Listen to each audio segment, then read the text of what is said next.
किसी भी उत्पाद को जहर मुक्त बनाने के लिए आपकी जमीन का जहर मुक्त होना बहुत जरूरी है। आपको 1 बाय 1 किसानों के पास जाना होता है। अपने काम की मार्केटिंग आपको 1 बाय 1 करनी होती है। जाके नर्सरीज पर यूरिया डीएपी का इस्तेमाल करते हैं, वो डे बाय डे उसकी कॉस्ट बढ़ती जा रही है। एक टाइम ऐसा है कि हमें लगा कि शायद हमने बहुत बड़ी गलती कर रखी है। कोई भी आप मेडिसिन या कोई भी केमिकल इस्तेमाल नहीं कर सकते हैं। यही हमारा एक ग्राहक के प्रति सबसे बड़ा विश्वास होता है।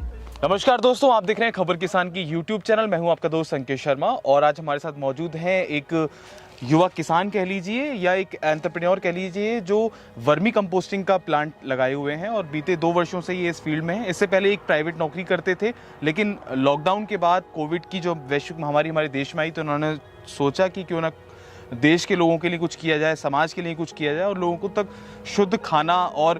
शुद्ध खाना कैसे पहुंचाया जाए, उसके लिए वर्मी कंपोस्टिंग का इन्होंने प्लांट लगाया। बहुत बहुत स्वागत है आपका धीरज जी। नमस्कार जी। ये जो पूरा सफ़र की शुरुआत हुई, जैसा कि मैंने अपने दर्शकों को बता ही दिया कि कोविड के बाद से आपका पूरा पैटर्न चेंज हुआ, तो आप अपने अनुभव के अनुसार बताइए कि पहले आप क्या थे और अब क्या कर रहे हैं। जी, शुरुआत इसकी 2019 में हुई। उस दौरान प्राइवेट सेक्टर के अंदर हम जॉब कर रहे थे। मिसेज टीचिंग लाइन में हैं और मैं मेडिकल लाइन में था उस समय। और कोविड के दौरान ही हमें महसूस हुआ कि सभी समाज के अंदर हर जगह पर जहाँ पर कुछ भी शुद्ध नहीं है, जिसके कारण बेशुमार बीमारियाँ हमारे समाज में, हमारे घर के हर परिवार के सदस्य में मौजूद है, वो किसी भी तरीके से सॉल्यूशन उनका नहीं हो पा रहा है और प्रॉपरली हम उसको समय भी नहीं दे पा रहे हैं। तो इसका कोई ना कोई समाधान तो होना चाहिए जी। तो उस दौरान हमने ये स्टडी किया कि प्राइवेट सेक्टर में जॉब करते करते कि हम खुद ना परिवार को समय दे पा रहे हैं, ना अपने प्रॉपरली अपने प्रोजेक्ट पे काम कर पा रहे हैं। तो उसी दौरान ये लगा कि भाई हमें कुछ और चुनाव करना चाहिए, क्योंकि प्राइवेट सेक्टर में ना तो हमारी ना तो हमारी जो जॉब है वो सेफ है, सिक्योर थी, और डे बाय डे मानसिक तनाव उस पर बढ़ता जा रहा था, प्रेशर बढ़ता जा रहा था, जिसके तहत कोई कुछ भी क्लियर नहीं हो पा रहा था कि क्या किया जाए क्या ना किया जाए। तो हमने उस पर विचार किया कि भाई अगर हमें इस चीज़ को बेहतर करना है, अपनी जो स्वास्थ्य व्यवस्था उसे बेहतर करना है, तो हमें अपने ज़मीन पे काम करना होगा। जैसे हमारे जितने भी ट्रेडिशनल फार्मर हैं, हमारे बड़े बुजुर्ग जो अपनी ट्रेडिशनल फार्मिंग करते आ रहे हैं काफ़ी समय से, उसी पैटर्न को नेचुरल तरीके से किया जाए, प्राकृतिक तौर पे किया जाए, जिससे सभी को शुद्ध भोजन मिल सके और इन बीमारियों से मुक्ति मिल सके। जी। अच्छा, एक चीज़ आपने बताई कि आपने एक काम का चुनाव किया, तो अक्सर लोग ये कहते हैं कि वर्मी कंपोस्टिंग का प्लांट लगा लेते हैं, यूट्यूब पे वीडियोस देख लेते हैं कि इसको काम को स्टार्ट करिए और लाखों रुपए कमाइए। तो आपका खुद का अनुभव कैसा क्या कहता है कि किस तरीके की परेशानियों का आपने सामना किया? गोबर का चुनाव, केंचुए का चुनाव, ज़मीन का चुनाव कैसे किया आपने? किस किस तरीके की समस्याओं का आपने सामना किया? शुरुआत में हम कोई भी काम स्टार्टअप करते हैं जो हमारी फील्ड से अलग है, जिसका अनुभव हमें नहीं है, उसके लिए हमें काफ़ी चैलेंजेस फेस करने पड़ते हैं और वो मुझे भी करने पड़े। हमारे जैसे हज़ारों युवा इस फील्ड में प्रयत्न कर रहे हैं, संघर्ष कर रहे हैं डे बाय डे। और उसी दौरान हमें ये महसूस हुआ कि अगर हम इस फील्ड में उतरना चाहते हैं, किसानों के संपर्क में आना चाहते हैं, उनकी समस्याओं को जानना चाहते हैं कि वो क्या क्या प्रॉब्लम फेस कर रहे हैं, क्यों वो केमिकल फार्मिंग की तरफ या रसायन खेती की तरफ जा रहे हैं, और क्यों वो अपना नहीं पा रहे हैं प्राकृतिक खेती को या जहर मुक्त खेती को क्यों नहीं अपना पा रहे हैं, तो उसके लिए बेस्ट जो हमें लगा कि वर्मी कंपोस्टिंग से हम इसकी शुरुआत कर सकते हैं। क्योंकि किसी भी उत्पाद को जहर मुक्त बनाने के लिए आपकी ज़मीन का जहर मुक्त होना बहुत ज़रूरी है और उसके लिए वर्मी कंपोस्ट जो आज के समय में पूरे भारत की पूरे विश्व की डिमांड है, उस पर हमने स्टडी करना स्टार्ट किया। तो इसका एहसास हुआ हमें कि इसके बिना कोई भी उत्पाद बेहतर नहीं हो सकता है, जहर मुक्त नहीं हो सकता है। एक शुरुआत हम वर्मी कंपोस्टिंग से कर सकते हैं इसके लिए, और उस तहत हम फिर धीरे धीरे 1 बाय 1 करके सभी किसान वर्ग जो अलग अलग एरियाज़ में, अलग अलग गाँव में हैं, उनसे जुड़ सकते हैं। उनकी प्रॉब्लम हमारे सामने आ सकती है, हम उसे समझ सकते हैं कि किस तरीके से इनको शॉर्ट आउट किया जाए। तो हमने चुनाव किया कि वर्मी कंपोस्टिंग को शुरू किया जाए। तो उससे पहले हमने स्टार्ट करने से पहले हमने काफ़ी यूनिटों को स्टडी किया, अलग अलग स्टेट में स्टडी किया, और स्टडी करने के बाद हमें मेरठ में श्रीमान अमित त्यागी जी से हमारी बातचीत हुई फ़ोन पर। मैंने उनकी काफ़ी वीडियो भी देखी और तब उनसे मुलाकात का हमने समय लिया और उन्होंने बहुत ही संवेदनशीलता के साथ, नम्रता के साथ हमें समय दिया। एटलीस्ट उनके पास समय काफ़ी शेड्यूल में टाइट रहता है। काफ़ी अच्छे व्यक्तित्व हैं और काफ़ी मतलब अपने क्षेत्र में तो काफ़ी अच्छा नाम है उनका, काफ़ी अच्छा काम कर रहे हैं। वर्मी कंपोस्टिंग में जहाँ तक हमारी नॉलेज काम करती है कि वो एक बहुत ही सुलझे हुए और करीबन 25 साल के आसपास से प्लस का उनका अनुभव रहा है इस फील्ड में। तो उन्होंने हमें समय दिया, हम उनसे जाके मिलने के बाद एटलीस्ट हमने उन्हें अपनी ज़मीनी स्तर का ब्यौरा दिया कि भाई हम इस तरीके से फील्ड में हैं और हम ये करना चाहते हैं, क्योंकि हमें इस फील्ड का कोई अनुभव नहीं है। मैंने भी और मिसेज ने भी सिटिंग जॉब किया कंप्यूटर पे, टेबल पर, और ज़मीन पे आकर कस्सी के साथ, फावड़े के साथ या उस पर काम करना बिल्कुल अपोजिट वर्क है जी। तो उन्होंने हमें एक ही बात कही कि अगर आप किसी भी काम को करने से पहले ये नहीं करते हैं कि भाई आपको उसको करने में शर्म आए, तो इस काम को आप शुरुआत नहीं कर पाएंगे। आपको गोबर से प्रॉब्लम नहीं होनी चाहिए, स्मेल से प्रॉब्लम नहीं होनी चाहिए, केचुए से प्रॉब्लम नहीं होनी चाहिए एटलीस्ट, कि भाई कहीं भी आपको ये फील हो कि भाई हाथ लगाने से भाई घबराहट हो रही है या स्मेल आ रही है गोबर की, तो आप इस काम को नहीं कर पाएंगे। तो उन्होंने कहा पहले आप इसको प्रैक्टिकली करके देखिए, कुछ समय हमारे पास बिताइए। तो मेरा उनको यही कहना था कि सर मेरे पास खोने के लिए कुछ नहीं है, प्राइवेट सेक्टर में जॉब की है, एक मध्यम परिवार से मैं आता हूँ और फंड भी मेरे पास इतना नहीं है।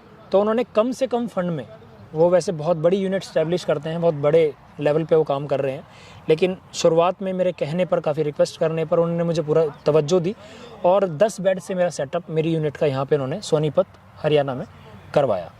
और वहीं से उनकी शुरुआत हुई मेरे इस वर्मी कंपोस्टिंग की। बाकायदा उन्होंने 1 बाय 1 करके मुझे इसके सारे स्टेप, इसके ड्रॉबैक, क्या क्या आपको चैलेंजेस फेस करने पड़ेंगे। सभी लोग ये कहते हैं कि वर्मी कंपोस्टिंग से लाखों रुपए कमाया जा सकता है, लेकिन उसके लिए पेशेंस की भी ज़रूरत होती है और समय की भी ज़रूरत होती है। वो एकदम से नहीं होता है, रातों रात नहीं होता है। जैसे जैसे मौसम गुजरता जाता है, सर्दी, गर्मी, बरसात, ये सभी सीज़न जब आपके ऊपर से गुजर जाते हैं, तब आपको एहसास होता है कि वर्मी कंपोस्टिंग में जो हमारा अर्थवॉर्म है, जो हम यूज़ करते हैं, अर्थवॉर्म हम एसेनिया फेटिडी का हम चुनाव करते हैं, जो पूरे भारत में, पूरे विश्व में प्रचलित प्रजाति है और सबसे ज़्यादा ड्यूरेबल है, जो 0 डिग्री -5 डिग्री से लेकर और 50-55 डिग्री तक सर्वाइव कर लेता है किसी भी टेम्परेचर पे। तो हमने उसका चुनाव किया और इस काम को स्टार्ट किया। स्टार्ट करने के बाद हमें फील हुआ कि जिस तरीके से हम करना चाह रहे थे, जब हमने थ्योरिकली इसको स्टडी किया था, उसमें और ज़मीनी स्तर पर बहुत बड़ा बदलाव आता है। आपको 1 बाय 1 किसानों के पास जाना होता है, अपने काम की मार्केटिंग आपको 1 बाय 1 करनी होती है, जाके नर्सरीज पर, एक एक गांव जाकर किसानों से, पंचायत में सरपंच से बात करनी पड़ती है, उनके थ्रू आदमियों को जोड़ना होता है, उन्हें एक्सप्लेन करना पड़ता है कि भाई ये खेती आप इसके तहत कर सकते हैं, वर्मी कंपोस्टिंग से आप शुरुआत। अच्छा, कॉमर्शियल तौर पे बात करी जाए तो ये खाद कितने रुपए रेट जा रही है मार्केट में, जो आप वर्मी कंपोस्ट बनाते हैं, ये क्या रेट जा रही है? हम जो वर्मी कंपोस्टिंग इस समय कर रहे हैं उसकी हमने एक बहुत ही रिजनेबल स्तर पर इसकी वैल्यू रखी हुई है, ताकि हर एक किसान की रीच में आ सके। हम यहाँ पर इसको 6 रुपये किलो सेल करते हैं। शुरुआत क्या डिमांड रहती है, मतलब सप्लाई कैसी रहती है मार्केट में, लगभग कितना समय लग जाता है इस खाद को बनने में, और किसान तक क्या किसान इसकी डिमांड कर रहा है? जैसे डीएपी, यूरिया के पीछे लाइन लगा के किसान भागता है, तो क्या वर्मी कंपोस्ट को? बिल्कुल आप बिल्कुल ठीक कह रहे हैं कि जब हमने इसकी शुरुआत की थी तो किसानों को समझाना एक अपने आप में बहुत बड़ा चैलेंज है, क्योंकि उन्हें बहुत जल्दी प्रोडक्शन की ज़रूरत होती है, बहुत जल्दी इसमें प्रोडक्शन चाहते हैं, क्योंकि एक उनका रिटर्न चला हुआ है। जब तक टाइम टू टाइम उन्हें प्रोडक्शन नहीं मिलेगी, अच्छी प्रोडक्शन नहीं मिलेगी, तो मार्केट में उन्हें अच्छी वैल्यू टाइम टू टाइम नहीं मिल पाएगी। तो उन्हें इस चीज़ के लिए हमें एक्सप्लेन करना पड़ा कि आपको थोड़ा सा, जहाँ पर 100% आप प्रोडक्शन लेते हैं, हो सकता है आपकी 15%, 20% तक थोड़ा सा उसको डाउन आपकी प्रोडक्शन हो, लेकिन आपकी कॉस्टिंग डे बाय डे, जैसे जैसे आप इसका इस्तेमाल करते जाएंगे, वो डे बाय डे आपकी प्रोडक्ट, उसकी जो कॉस्टिंग है वो नील होती चली जाएगी। जहां हम यूरिया, डीएपी का इस्तेमाल करते हैं, वो डे बाय डे उसकी कॉस्ट बढ़ती जा रही है। जहां पर आप शुरुआत में अगर कोई भी 1 एकड़ के अंदर 5 कट्टे का इस्तेमाल करते हैं यूरिया का, नेक्स्ट टाइम आपको 6 कट्टे, 7 कट्टे, 8 कट्टे, और उसके अलावा फिर हमारी जमीन पे भी दुष्प्रभाव पड़ते हैं, हमारे भोजन तक। सबसे ज्यादा इफेक्ट उसका क्या आता है कि डे बाय डे जमीन आपकी जो है हार्ड होती जा रही है, जमीन आपकी बंजर होती जा रही है, कॉस्टिंग भी बढ़ती जा रही है और जहरीली होती जा रही है, जिसका पूरे समाज पर असर पड़ रहा है। अच्छा, बात करेंगे मैम की, तो मैम का क्या सहयोग रहा आपकी इस पूरी, जो आपने साइकिल आगे बढ़ाई, ये जो पूरा आपने प्रोजेक्ट लगाया, आपका क्या योगदान रहा इसके अंदर, आप बताइए। योगदान तो बस यही था कि जैसे जैसे ये चलते रहे मैं इनके साथ करती रही। फिर भी मेरे आपके लिए आइडियाज जैसे अनुभव था ये, क्योंकि कभी जमीन पे काम किया ही नहीं था। जी हमारे लिए तो पेन कॉपी से बढ़ के कुछ था ही नहीं था कभी। ही नहीं। तो जब शुरुआत की तो थोड़े से चैलेंजेस फेस हुए हमें भी। कभी कभी तो ये लगने लगता है हाँ कि हमने बहुत अच्छा किया, और एक टाइम ऐसा है कि हमें लगा कि शायद हमने बहुत बड़ी गलती कर रखी है। जो घर के परिवार के लोग कहते होंगे कहाँ तुम गाय गोबर के चक्कर में पड़ रहे हो, केंचुए के आज चक्कर में। तक हमें पागल बताते हैं लोग के पढ़े लिखे होके अपना नौकरी छोड़ के दोनों जने और जमीन में लगे हुए हैं। लेकिन वही है कि जो टाइम हमने पहले देखा था, जितना मेंटली हरासमेंट हुआ था, जी वहीं अब उतना ही ज्यादा सुकून मिल रहा है। सुकून मिल रहा है। एटलीस्ट ये है कि अपना काम कर रहे हैं और एक मिट्टी से जुड़ के हम लोग काम कर रहे हैं। जैसे पहले बीमारियां रहती थी, जी अब वो घट के 20% हो गई हैं हमारी खुद की। तो आप बात में संतुष्टि महसूस करते हैं दोनों परिवार के बिल्कुल साथ बिल्कुल में? पूरी तरीके आपने से। बताया कि अभी आपने प्लांटेशन भी किया, तो पूरी फैमिली मिलके आपने बताया कि जैसे तरबूज का भी आप कुछ लगा रहे थे, तो वो बताइए एक बार कैसे कर रहे थे? इसकी शुरुआत जैसे जैसे हम किसानों से मिले, जी। अलग अलग सेक्टर में मिले, तो हमें पता चला कि वर्मी कंपोस्टिंग के लिए सबसे पहले किसान वर्मी कंपोस्टिंग पे जब विश्वास करता है कि इस खाद का फायदा हमें उतना हो सकता है जब आपको उनको परिणाम दिखा सके, तो उसके लिए लास्ट जो 1.5 से पौने 2 साल का अनुभव हमारा रहा, उसके लिए हमें ज़रूरत पड़ी कि हम कोई एक ऐसा सैंपल मॉडल यहाँ पे तैयार करें। जितने भी किसान भाई अलग अलग क्षेत्र में फार्मिंग कर रहे हैं, अलग अलग उत्पाद लगा रहे हैं, हम एक पोर्शन तैयार करें जिसमें हम अपनी वर्मी कंपोस्टिंग से और प्राकृतिक मेथड से चलते हुए वो फसल तैयार करें और ये परिणाम उन तक पहुंचा सकें, ताकि वो संतुष्ट हो सके कि ये सब संभव है, ऐसा किया जा सकता है। और इसी तहत 1 by 1 करके गांव टू गांव किसानों को इसके प्रति प्रेरित किया जाए। और ज़्यादा से ज़्यादा जब तक किसान नहीं होंगे, क्योंकि ऑर्गेनिक खेती के अंदर क्या होता है जी कि कॉस्टिंग बहुत ज़्यादा आती है, क्योंकि सारा का सारा जो प्रोसेस होता है वो पूरी तरीके से मैनुअल है। और मैनुअल के अंदर आपको कोई भी आप मेडिसिन या कोई भी केमिकल इस्तेमाल नहीं कर सकते हैं। यही हमारा एक ग्राहक के प्रति सबसे बड़ा विश्वास होता है कि हम उन्हें बिल्कुल नेचुरल और जहर मुक्त खेती प्रदान करें। उसके लिए सारा काम मैनुअल से होना, लेबर वर्क होना, ट्रांसपोर्टेशन के लिए भी अभी उतना डिमांड मार्केट में नहीं है, लोग बहुत कम अवेयर हैं।